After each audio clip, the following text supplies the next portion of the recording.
বিশাল একটা বিজয় হয়েছে আমাদের। এই বিজয়ে আওয়ামী লীগের কফিনে শেষ পেরেক লাগানো হয়েছে। এইটা সাহেব একটা পেরেক লেগে দেন কফিনে, একই সাথে মোদিরে পাইরে ফেলার ব্যবস্থা করা হয়েছে। 2024-এর 5ই আগস্ট থেকে আজ পর্যন্ত আমরা গুমের পেছনে জড়িতদের বিচারের দাবিতে এক ভয়ঙ্কর শক্তির বিরুদ্ধে লড়াই করছি। সেই লড়াইয়ে বিজয় আসছে, প্রাথমিক বিজয়। প্রথম ধাপে আমরা ওয়াকারকে পরাজিত করতে পারছি।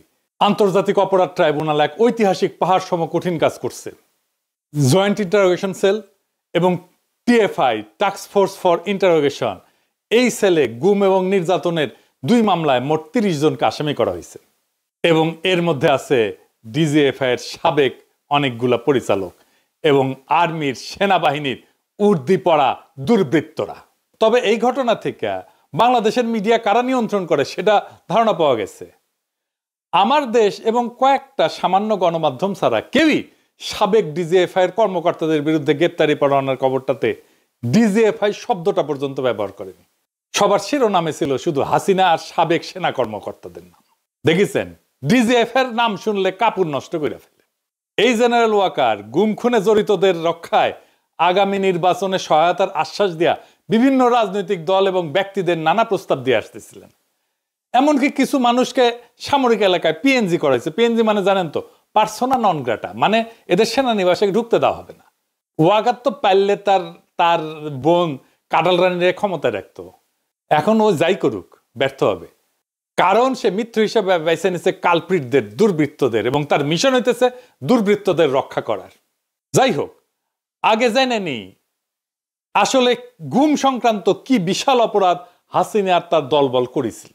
এটা নিয়ে একটা ডকুমেন্টারি হয়েছে 1 ঘন্টার বেশি সময়ের, আপনারা পারলে দেখে নেন। আমি ওইখান থেকেই দেখাবো কিছু বিষয় আপনাদের উপযোগী কইরা।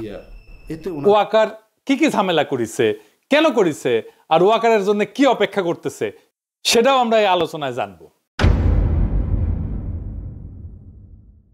আপনারা আয়নাঘরের কথা শুনেছেন না? মানে দেশে তো জেলখানা আছে, তাহলে আয়নাঘর কেন লাগে? আর আয়নাঘরে কারা ছিল? আয়নাঘরে ছিল গুমের শিকার হতভাগ্যরা। হাসিনার আমলে কয়েক হাজার গুম হয়েছে। গুম কমিশনে অভিযোগ জমা পড়েছে 1676টা।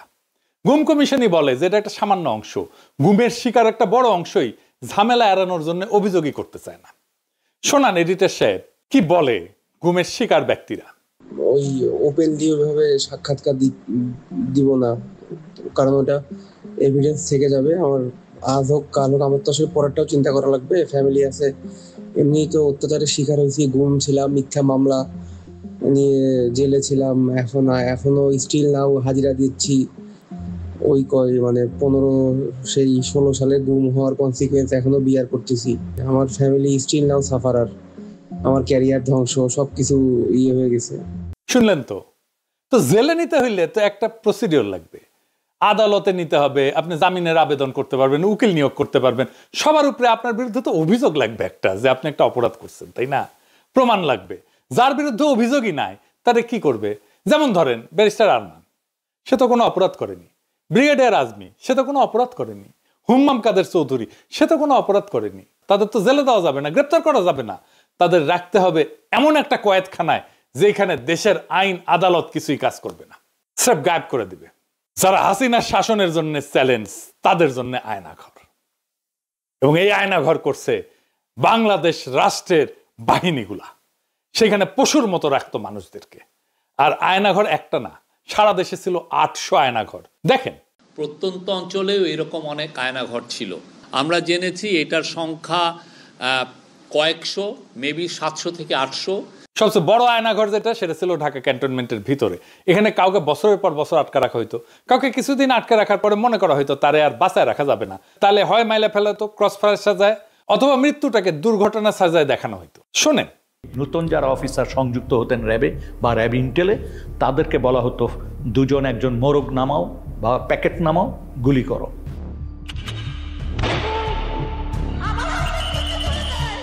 যখন ক্রসফায়ার বেশি সমস্যা হয়ে গেল আন্তর্জাতিকভাবে এবং জাতীয়ভাবে, যে এরা এটা নিতে পারতেছিল না আর এটা ক্রিটিসিজম, তখন ওরা বললো যে আরে আমরা বডি প্রডিউস করি কেন, নাই করে দিলি তো হয়, তাহলে তো কেউ বুঝবে না কি হয়েছে। তখন এইটাই মুভ করলো ওরা। এটা একটা ডিসিশন ছিল। হাত পা বেঁধে চলন্ত ট্রেনের নিচে ফেলাই দেওয়া হইতো, বা বাস ট্রাকের নিচে। চিন্তা করেন, এমন অনেক মৃতদেহ পাওয়া গেছে যাদের ট্রেনে কাটা পড়ছে, চেনা যায় না, অজ্ঞাত। দেখেন কি বিভৎস অবস্থা। এমন একজন বাইসা ফিরছে, গাড়ির নিচে ধাক্কা দিয়ে ফেলাই দিছিল, আল্লাহ বাঁচাই দিচ্ছেন। শোনেন তার মুখ থেকে। ওই আবদুল্লাহপুর আশুলিয়া রোড যেটা, সেখানে নিয়ে যায়। নিয়ে যাওয়ার পরে উনি অন্যদেরকে নেমে যেতে বলে। নামার পরে আমাকে কানে কানে বলতেছে, ভাইজান আমাকে ক্ষমা করে দিয়েন, দেখেন আপনাকে তো চলন্ত গাড়ির সামনে ফেলে দেওয়ার জন্য বলা হয়েছে। হঠাৎ করে মানে আমাকে ধাক্কা দেওয়া হলো এবং আমি খেয়াল করতেছিলাম যে গাড়ি শব্দ আসতেছে, তো আমি তো তখন ধরে নিয়েছি যে আমি শেষ, আমি পড়ে গেছি। পড়ে যাওয়ার পরেও দেখতেছি যে আমি বেঁচে আছি। আমারে তুলে ধরে বলছে যে আপনি ভয় পাবেন না, আপনাকে তো আমরা রাস্তায় ফেলে দিয়েছি, কিন্তু গাড়িটা পাশ দিয়ে চলে গেছে। তাহলে আমি টের পাইছিলাম যে গাড়িটা যখন জোরে খুব রানিং এ আসতেছে, আবার যখন ফেলে দিবে ব্রেক শক্ত করে ধরে পাশ দিয়ে টা করে শব্দ হয়, যেটা ঠিক সেই শব্দটাই আমার কানে আসছে। এইভাবে অজ্ঞাত ব্যক্তির লাশ পাওয়া যেত ট্রেনে কাটা পড়া। রেলে কাটা পড়লে হয় কি, দায়ী কিন্তু কাটা মানুষ, কাটা পড়া মানুষ। বাংলাদেশের আইনে কারো দোষ হয় না, সেজন্যই ট্রেনের নিচে ফেলাই দিত। কাউকে ইনজেকশন দিয়ে অজ্ঞান করে ট্রেনের নিচে ফেলাই দিত, গাড়ির নিচে ফেলাই দিত। কি অবস্থা চিন্তা করেন তো। যদি ডেড বডি পাওয়া যেত তাহলে তো বিপদ। তখন তাদের নদীর মাঝখানে নিয়ে গুলি করে পেট চিরা কোমরে সিমেন্টের বস্তা বেঁধে ডুবাই দেওয়া হইতো। জিয়াউল হাসান নিজের হাতে এরকম মানুষকে মারছে। শুনেন স্বীকারোক্তি। যখন যাওয়া শুরু হলো, আমরা ইয়েতে যাওয়ার পরে উনি ডেস্টিনেশনটা আগে থেকে বলেন না কোথায় যাবে, তো বলতে সাউথের দিকে যাবো। তো যাওয়ার পরে তারপরে বললো যে স্লো ডাউন। দেখো স্লো ডাউন বললে তখনই বুঝি যে এখন প্রক্রিয়া শুরু হবে। যখন কলের ভিতর দিকে তাকে তুলে নিয়ে আসে, সিমেন্টের বস্তা কিন্তু বাইরে থাকে স্যার। কলের মুখটা খুলে একজন করে তুলতেছে স্যার, সিমেন্টের বস্তা দিয়ে সে বেঁধে ফেলতেছে, পাথরে হচ্ছে হাঁটু বড় গেছে, হাঁটু বড় গেছে। বেঁধে মায়ের কাছে সিমেন্টের বস্তাটা তাকে একদম কর্নারে রাখছে। সেকেন্ড ম্যান স্যার পিলোটা দেয় স্যার, পিলোটা দিয়ে দেখছে সব। তাদের পছন্দের জায়গাটা হলো মাথা স্যার, মানে মাথার এখানে বা পাশে বালিশ থেকে তারপরে একদম 6 রাউন্ড ফায়ার করে। 2 রাউন্ডটা ফায়ারের প্রয়োজনটা কখনো যদি কখনো তার মনে হয়েছে কারো হাত কেঁপে গেছে, তখন উনি করতে সেকশন। ঢাকায় সুন্দরবনের দস্যুদের কাছ থেকে উদ্ধার করে একটা ট্রলার ব্যবহার করা হইতো এই কাজে। এইটা সাহেব দেখান সেই স্বীকারোক্তি। দস্যুদের কাছ থেকে উদ্ধার করা ট্রলার, যেটা জেনারেল জিয়াউল হাসানের টিম এটা এনেছিল, এবং পরবর্তীতে আমরা জেনেছি যে জিয়াউল হাসানের প্রত্যক্ষ তত্ত্বাবধানে অনেক মানুষকে ওখানে নিয়ে যাওয়া হতো রাতের গভীর রাত্রে। এই জায়গাটা এবং বন্দিরা থাকতো বুঝছেন এখানে এই ডেকের উপরে, কোনো সময় তো ডেকের ভিতরে থাকে। এন্ড দেন অফিসাররা কারণ ডেকের ভিতরে না থাকলে দেখা গেলো মাঝে দেখে ফেলি, এরকম হয়। ওরা সবই এখানে বা কেউ এখানে থাকতো। এন্ড দেন এখানে এনে শুট করে এখান থেকে ফেলে দিবেন। ওখান থেকে ফেলে দিবেন, পেট ফাটতেছে ওখানে কুইক অ্যাকশন। হচ্ছে কি এখানে যাওয়ার পরে এই যে মানুষটাকে শোয়ালেন, যাওয়ার পরে বাঁধার পরে তারপরে আপনার গুলি করে ফেলা দেওয়া হয়। এদিকে বাঁধার রশিটা রেডি থাকে, ওইদিকে সিমেন্টের বস্তার সাথে রশি বাঁধা রেডি। যেমন রশি বাঁধার থেকে সিমেন্টের বস্তা খুলে না যায়। তারপরে বাকি রশিটা এখন এটা কোমরের সাথে দিয়ে বাঁধা সবচেয়ে সহজ। that of any other places of the whole body. এখানে গুলি করে লোয়ার পোর্শন ধরে ফেলে দিল। কে ফেললো? জিয়া তো গুলি করলো। এখন জিয়াই ফেললো না সাথে আরো যে লোক ছিল তার কে ফেললো এটা আমার খেয়াল নাই। এখান থেকে করে ফেলে দিল। আবার কাউরে ইন্ডিয়া পাচার করা দেওয়া হইতো, যেমন সুখরঞ্জন বালিকে দেওয়া হয়েছিল, সালাউদ্দিন সাহেবকে দেওয়া হয়েছিল রাষ্ট্রীয়ভাবে। এইখানেই ধরা খাবে মোদি আর তার বাহিনী। এইসবের মধ্যে মূল ভূমিকা পালন করছে সেনাবাহিনীর কর্মকর্তারা। ওইখানে নিয়ে 2টা লোক আইছিল হুমড়াই করে, বললো তোরে পার করে দেব, তারপরে তুই ওই জায়গায় কতদিন থাকবি, আবার আমরা তো আবার ব্যাগ নিয়ে আসবো। ওরা আবার ওই দেশ থেকে কারা যেন আসছে স্যার, আপনার ওদের ইন্ডিয়ানরা আসছে, ওরা 2জনকে দিল, আমরা 2জনকে দিলাম। মানে ওরা 2জন বন্দীকে দিল, আপনাদের বন্দী 2জনকে ওদেরকে দিয়ে দিল, যাদেরকে হ্যান্ড ওভার করলো ওদেরকে নিয়ে আবার কি করলেন? ওদেরকে নিয়ে স্যার রাস্তায় 2জনকে স্যার ক্রস ফায়ার দিয়ে ফেলাই দিয়ে আসছে। দুর্বৃত্ত কর্মকর্তারা শুধু একটা প্রমোশন, কিছু টাকা পয়সা কিছু ক্ষমতা, এটার লোভে এইভাবে খুনি হয়ে উঠছিল তারা। তাদের সৈনিক বৃত্তিকে তারা জলাঞ্জলি দিছিল। তারা সৈনিক ছিল না, তারা এখনো সৈনিক না। সেনাবাহিনী এদেরকে পালতে পারে না। আজকে ওয়াকার বলে সেনাবাহিনীর মরাল নষ্ট হবে। ও তো সেনাই না, ওই তো সৈনিকই না। মরাল কিসের নষ্ট হবে? ওরা রাখলেই তো সেনাবাহিনীর মরাল নষ্ট হবে। ঢাকার আয়নাঘর ছিল ডিজিএফ এর আন্ডারে, ক্যান্টনমেন্টের মধ্যে। র্যাবের সেনা কর্মকর্তারা এই গুম আর খুনের কাজগুলো করছে। এদের বিরুদ্ধে গ্রেপ্তারি পরোয়ানা জারি করা হয়েছে, সকল প্রমাণ জোগাড় কইরাই মামলা করা হয়েছে। এইটায় ওয়াকারের পুচ্ছে আগুন ধরে গেছে এখন। কেন? কারণ ওয়াকার জানে এইভাবে ধরতে ধরতে ধরতে ধরতে ধরতে তার ফাঁসি কা ফান্ডা আসতেছে। ওর গলা তো ফাঁসির ধরি ধরবে। সে নিজেও তো 2024 জুলাই আগস্টে ছাত্র জনতার বিক্ষোভের বিরুদ্ধে সেনা নামাইছিল। তারা গুলিও করছে, মানুষও মারছে। এর দায় তো ওয়াকারের। সৈনিক আর জুনিয়র অফিসাররা গুলি চালাইতে অস্বীকার করার জন্যই ওয়াকার তার আপারে বাঁচাইতে পারে নাই। এতে ওয়াকারের বিন্দু মাত্র কোনো ক্রেডিট নাই। এই ওয়াকার আয়নাঘরের সব এভিডেন্স নষ্ট করে ফেলছে। এভিডেন্স নষ্ট করা আর একটা অপরাধ। ক্যান্টনমেন্টের এলাকার মধ্যে যদি এভিডেন্স নষ্ট করা হয় আয়নাঘরে, কার সেটা দায়িত্বে পড়ে? তার জিম্মায় থাকা জেনারেল মুজিব পালাই যেতে দিচ্ছে। তারা গ্রেপ্তার করা হয়েছিল, রাখা হয়েছে ক্যান্টনমেন্টে, পালায় গেছে। কার দায় তাহলে? এই মুজিবের নামে ওয়ারেন্ট বাড়াইছে, এখন আশ্রয় দিচ্ছে পুলিশ আর আওয়ামী লীগের নেতা কর্মীদের ক্যান্টনমেন্ট গুলোতে। তাদের পালাইতে সাহায্য করছে। আরাফাতকে তো পালাইতে সাহায্য করছে ওয়াকার। আরাফাত ধরা পড়েছিল, নিউজ বাড়াইছিল, কেমনে পলাইলো? তারপরে আয়নাঘর ভিজিট করতে দিবে না ওয়াকার প্রফেসর ইউনুসকে, বাধ্য হইয়া দিছে। এই যে জেনারেল আকবর, যার নামে আজকে ওয়ারেন্ট বাড়িয়েছে, সে গুম কমিশনে স্বীকার করছে, সাক্ষ্য দিছে, তাকেও পালাইয়া যাইতে দেওয়া হয়েছে। দেখান এডিটর সাহেব তার সাক্ষ্য দেখান।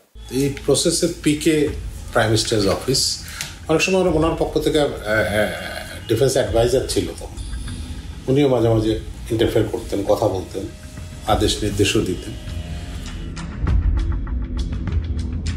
So out of the way I went to PM and requested হার যে সালাউদ্দিন কাদের চৌধুরীর ফাঁসি হয়ে গেছে, তার ছেলেটাকে এটা করা হয়েছে, এটা খুব এটা দেখা উচিত, আমাদের ফ্যামিলিটা খুব broken and his relatives have request. আমি নিজে প্রিয়ামকে বলেছি, আমার সাথে মানে আমি 2বার ওনাকে বলেছি, এটা আমার নিশ্চিত মনে আছে। এবং ছেড়ে দিব না, ছেড়ে দিব না, মানে আমি দেখি কি করা যায়। অ্যাডভাইজারকে তুমি বলছো, আমি বলছি। এবং ওনার কি ক্ষমতা ছিল তখন ওটাকে সমাধান করার? অর্থাৎ ধরেন উনি চাইলে কেউ বের করে দিতে পারতো? পিএম চাইলে হবে না, মানে এটা উনি যা চাইবে তাই হবে। এইটাই তো প্রথম গ্রেপ্তারি পরোয়ানা না, এর আগেও গ্রেপ্তারি পরোয়ানা হয়েছে সেনা অফিসারদের বিরুদ্ধে। কাউরে গ্রেপ্তার করতে দেয় নাই ওয়াকার। সে বলে এতে সেনাবাহিনীর মরাল নষ্ট হবে। যুক্তির মায়েরে বাপ। নিজেরা নিজেদের সৈনিক বৃত্তিকে কলঙ্কিত করছে, নিজেকে নিছক একজন ঠান্ডা মাথার খুনি বানাইছে, তাতে মরাল নষ্ট হয় না। ক্যান্টনমেন্টের মধ্যে আয়না ঘর বানায় রাখলে মরাল নষ্ট হয় না। মোটা আজিজকে শেখ হাসিনার বডিগার্ডের ভাই কোটায় আর মোটা ওয়াকারকে জামাই কোটায় সেনা প্রধান বানাইলে মরাল নষ্ট হয় না। বিডিআরে 57 সেনা অফিসারকে ইন্ডিয়া খুন করাইলে মরাল নষ্ট হয় না। কয়েক মাইল দূর থেকে বিডিআর হেডকোয়ার্টারে কাউকে রক্ষা করার হিম্মত দেখাইতে না পারলে মরাল নষ্ট হয় না। ব্রিগেডিয়ার আজমিকে আয়না ঘরে আটকায় রাখলে মরাল নষ্ট হয় না। আর তারে যে বছরের পর বছর যেই সৈনিকেরা পাহারা দিছে, তারা দেখে নাই একজন নিরাপরাধ চৌকস উচ্চ পদস্থ সেনা অফিসারকে বিনা আইনে এইভাবে বন্দি করে রাখা হয়েছে, তাদের মরাল নষ্ট হয় নাই? তারা কথা বলে নাই এটা নিয়ে তার পরিবারের সাথে, তার বন্ধু বান্ধবদের সাথে, তার কলিগদের সাথে? নারায়ণগঞ্জে কন্ট্রাক্ট কিলিং করে 7 জনকে মাইরা শীতলক্ষায় ভাসায় দেওয়া মরাল নষ্ট হয় নাই সেনাবাহিনীর? আবদার ধরিছে মার্শাল ল কোর্টে বিচার করতে হবে। কেন জানেন? মার্শাল ল আইনে গুম কোনো অপরাধ না, তাই মার্শাল ল কোর্টে বিচার করলে সবাই খালাস পেয়ে যাবে। চিকনা বুদ্ধি আছে ওয়াকারের, শুধু বুড়ি মোটা না, মাথার বুদ্ধিও চিকনা আছে। কর্নেল ফারুক, মেজর ডালিমকে মার্শাল ল কোর্টে বিচার করা হয়েছিল। অপরাধ করলে বিচার হবে বাংলাদেশের আইনে। গত 15 বছরে সেনাবাহিনীর মরালকে ঘুমাইতেছিল। ওয়াকার জানে কই তার বিপদ, তাই সে আমাদের পিছে তার কুত্তা আর পোত বালকদের লাগাই দিছিল। এক পোত বালক তো তার হিরো বানায় আল জাজিরায় স্টোরি করেছে, আর আরেক পোত বালকের সাক্ষাৎকার দেয় ওয়াকার। এক সময় তো ওয়াকারের নিয়ে কিছু কয়া যেত না, টেকা পয়সা ছড়ায়, বট বাহিনী লাগায়, এইসব পোত বালকদের দিয়া ক্যাম্পেইন করায় নিজের বিপ্লবের হিরো বানায় ফেলেছিল।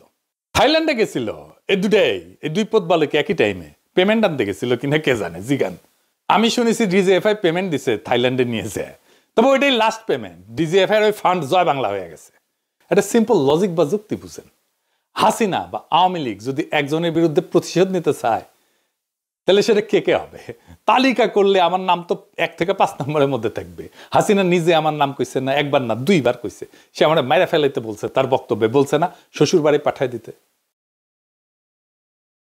আর ওদিকে সেই কি পিনাক ভট্টাচার্য, ও কিন্তু ভট্টাচার্য না, ও কিন্তু হিন্দু থেকে মুসলমান হয়েছে। ও একদম জামাত ইসলামের নেতার মেয়েকে বিয়ে করেছে।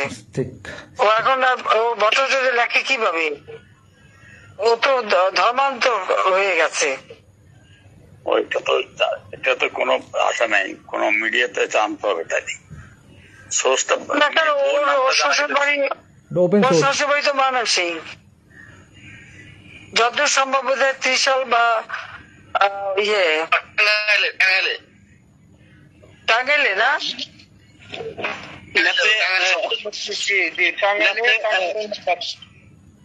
জামাতে ইসলামের নেতা না, জামাতে ইসলামের নেতা কিন্তু তার মেয়েকে তো এই বিধর্মীর সাথে বিয়ে দেবে না, নিশ্চয়ই তার মুসলমান বানাইছে। এই যে সুশান্তের সাথে শরীফ আজাদ, ডাক্তার আইজু নামে লাদায়, সে তো আমাকে খুন করার আহ্বান জানাইছে। শোনান এডিটর সাহেব। পিনাকি ভট্টাচার্য ফ্রান্সের একটা লয়ের কথা বলি, if you kill someone you don't need to death penalty, maybe life in the prison 10 years 12 years। ফ্রান্সে কি বাংলাদেশের মানুষ নাই? পিনাকির মতন একটা কুকুর এই ধরনের কাজ করে যাবে আর বাংলাদেশের মানুষ এখানে বসে আছে? অ্যাসাইলাম মারা একটা কুকুর এখানে বসে আছে। এই কুকুরটা গলা কাইটা যদি এখানে কোনো মানুষের ডেথ পেনাল্টি হবে না, life in the prison. I am challenging, I am sorry. শুনিছেন? আচ্ছা এডিটর সাহেব আবার শোনান তো, হাসিনা আমাকে নিয়ে কি কইছে 2বার, এটা শোনান। আমরা সব জানি এবং আমরা যত কিছু করার আমরা তার বিরুদ্ধে ব্যবস্থা করবো, আমরা তার বিরুদ্ধে ব্যবস্থা করবো। আমরা আওয়ামী লীগ তো আমার বিরুদ্ধে মিছিল করে প্যারিসে আইসা।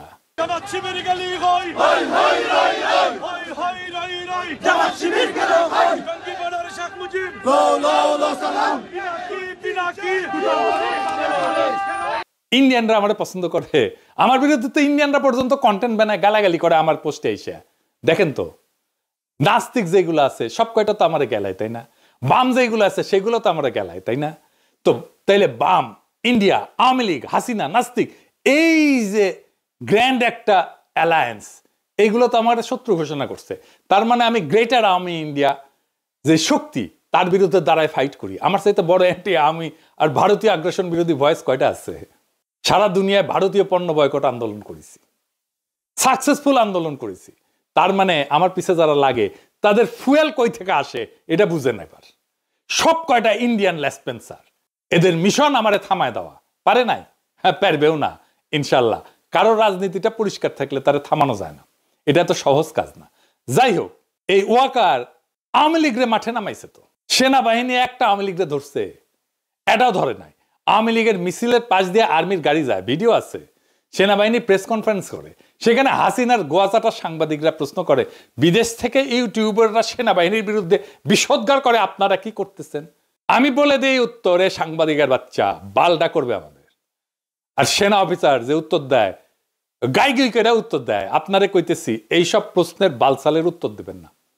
ওই সাংবাদিক তো কখনো প্রশ্ন করলো না হার্পিক মজুমদার যে অস্ত্র হাতে যুদ্ধ করার কথা কইলো রাষ্ট্রের বিরুদ্ধে, এই ব্যাপারে সেনাবাহিনীর মতামত কি জানেন না? এই হার্পিক যে অস্ত্র ধরে যুদ্ধের কথা বলছে, একবার না একাধিকবার বলছে। আজ শোনেন একটা। আমি আবারও আপনাকে বলি যে সশস্ত্র সংগ্রাম, গেরিলা প্রস্তুতি, এগুলো আমাদের জন্য জরুরি এবং সেটা আমাদেরকে ভাবা শুরু করা উচিত। আমি মনে করি বাংলাদেশ আওয়ামী লীগের এসব পুতু রাজনীতি করার সুযোগ নাই।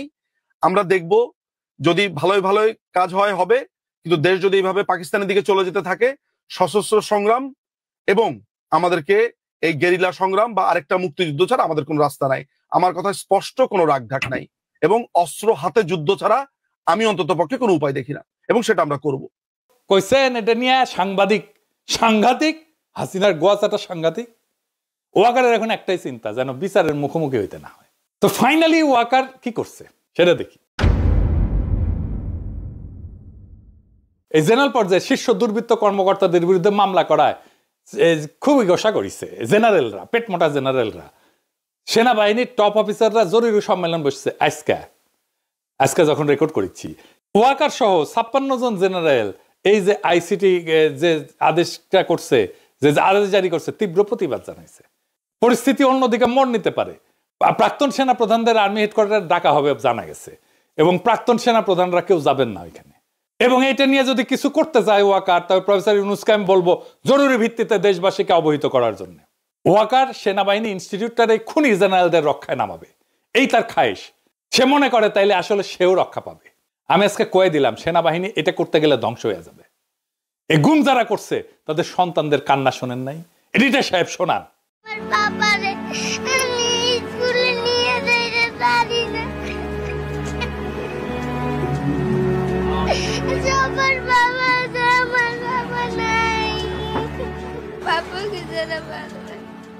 আর একটা শোনান।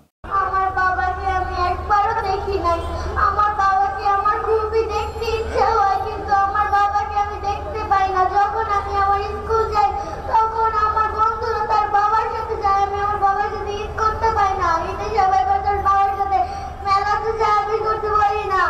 সবাই সবার বাবার সাথে মার্কেটে যায়, জামা কিনতে, তা আমি পারি না। কেন? সরকারের কাছে আমার একটাই দাবি, আমার বাবাকে ফিরিয়ে দেন। আমি আমার বাবাকে দেখতে চাই। আমার বাবা ছাড়া আমার ভালো লাগে না, আমি আমার বাবাকে দেখতে চাই। আর একটা শোনান। এই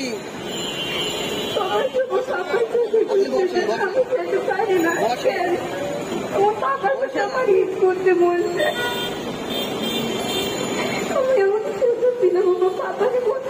গুমের শিকার সেই হতভাগ্য পরিবারদের অসহায় এতিম সন্তানদের শপথ সব কয়টারে ফাঁসিতে ঝুলানো হবে, কাউকে ছাড়া হবে না।